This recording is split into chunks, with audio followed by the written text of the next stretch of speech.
Okay, so what we've got here is our first discussion on our intro to precalculus and attributes of functions. So we're going to start everything from a broad view and help build you to the level you need to be at. So we'll start with something that may or may not be readily familiar to you, and that is one of the first attributes we discuss of functions and of graphs is whether they are increasing or whether they are decreasing. Right? When a graph has a positive slope, meaning it moves up from left to right, it is said to be increasing. And when a graph has a negative slope, meaning it moves down from left to right, it is said to be decreasing. Okay. It is possible to have graphs that have multiple pieces of that, right? I could be moving up from left to right and say I am increasing on this interval, but then moving down from left to right and say I'm decreasing on an interval, okay? But that's a general idea that we need to be comfortable with and familiar with, okay? Another attribute about functions that we need to be familiar with and comfortable with is this idea of boundedness, or having a bound or a limit to our particular graph, our particular function. Okay. When a graph has a value that it does not go below, it is said to be bounded below.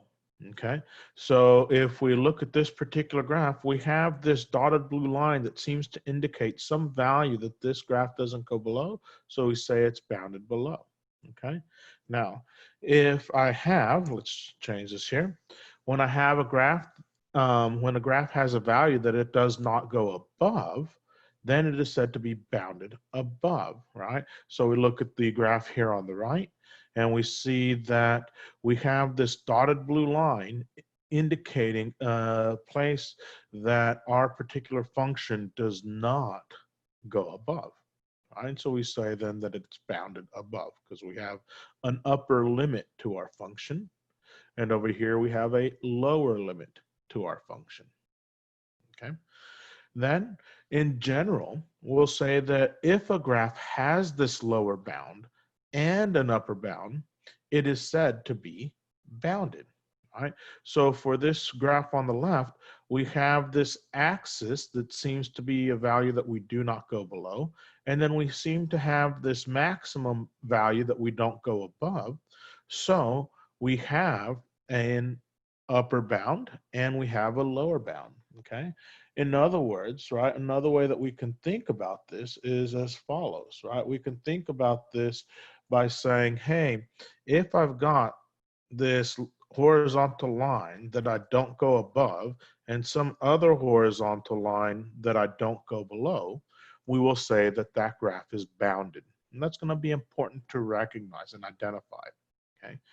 Once again, being bounded means that one can enclose the whole graph between two horizontal lines, okay? And if a graph is not bounded, then it is said to be unbounded, all right? So in this situation down here at the very bottom, right, the blue graph would be unbounded, and this red graph, this red function, would be bounded, okay? We'll continue with other information in videos to come.